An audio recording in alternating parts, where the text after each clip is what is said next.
to talk about road accidents and the damage it does to society as a whole. Recently, the Guyana Police Force released some statistics saying that thus far for the year there would have been 100 road fatalities from about 93 accidents.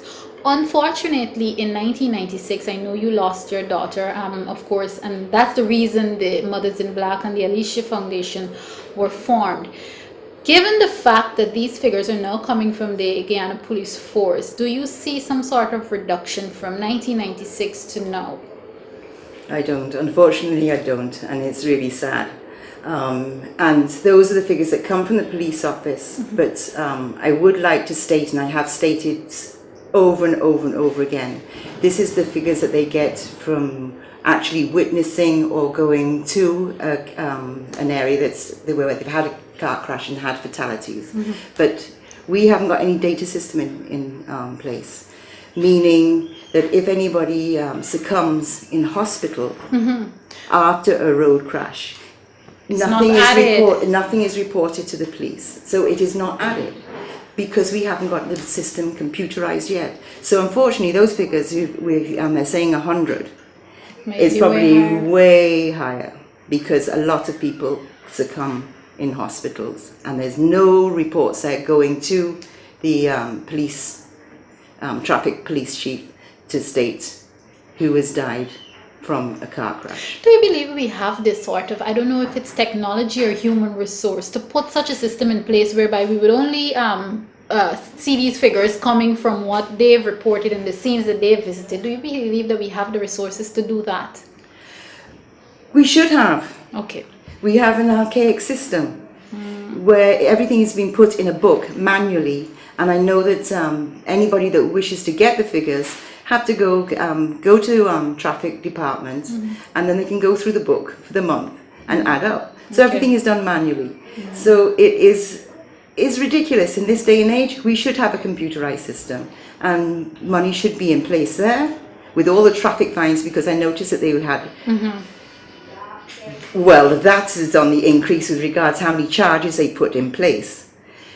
But they should have enough money now to be able to computerize the whole system. Okay.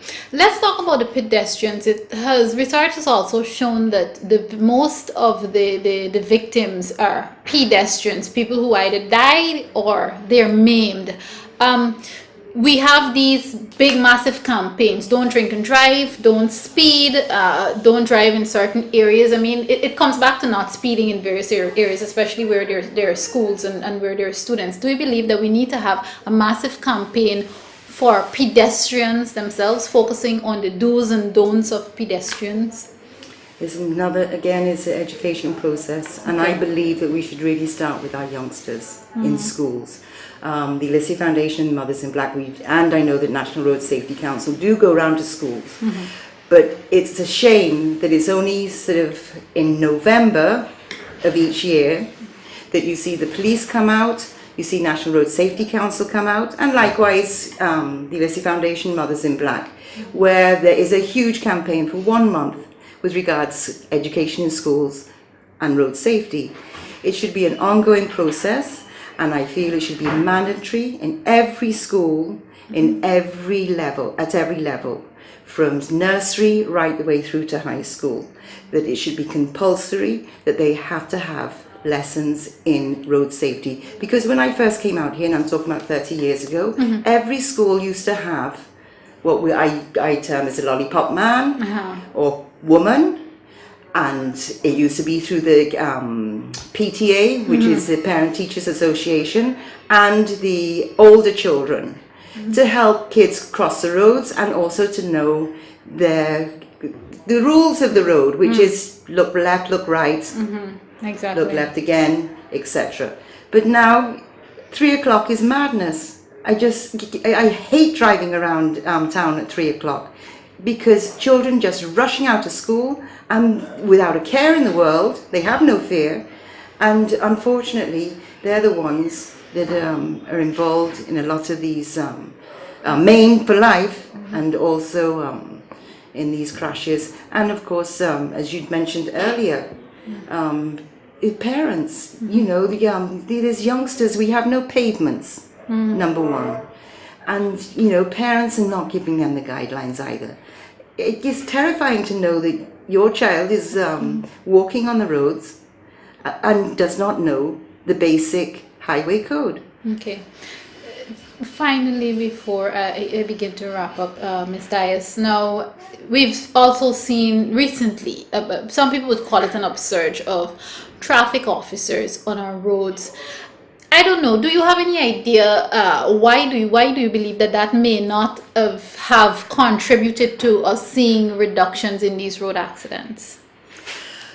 Another complaint of mine, and I hate to be a person of just, you know, moaning and groaning each time, but I feel that a lot of the times, yes, you do see the officers on the road, but checking the documents, checking the license, checking... You see that a motorcyclist will go past a policeman without a helmet. You don't see the police going after that person. You see people jumping traffic lights. You see minibuses overloaded. You don't see the police officers stopping them. But yet they're every single day, and we all know where they are. Most anybody that drives will know exactly where they are and at what time. Yeah. So I just find it's well, I can't say a useless exercise. It should be an exercise that maybe can be done randomly once or twice a month. But the other exercise is to have the police officers there on the road, but to catch those people that are doing things against the law, which is without a seatbelt, talking on the phone, and jumping major roads, people without a helmet. Those are the things that they should be fined for, not for all this other documentation stuff. Before I go, I want to ask you about, of course, you told me earlier about a conference, an international conference that's coming up soon. What do you hope to bring away from that conference, not only for Guyana and road safety, but for the Alicia Foundation, of course, that was formed to more or less honor the life of a child that you would have lost? What do you hope to bring from that conference? Well, most of the conferences I do go to, they're so well done. And of course, with us being still counted as, you know, a country with very little resources, or with very little money, I do get to learn and speak to people that are in similar situations, because it is an international conference, and this one particularly is on children. I'm hoping that I'll be able to bring whatever information I can, which I usually do each time I do go. I share it with the National Road Safety Council, with Ministry of Home Affairs, and others, and the police. Whatever I can do, but I think that it will be specifically on education this time, particularly on children and pedestrians. And so whatever I can bring back, I will share with all my other comrades.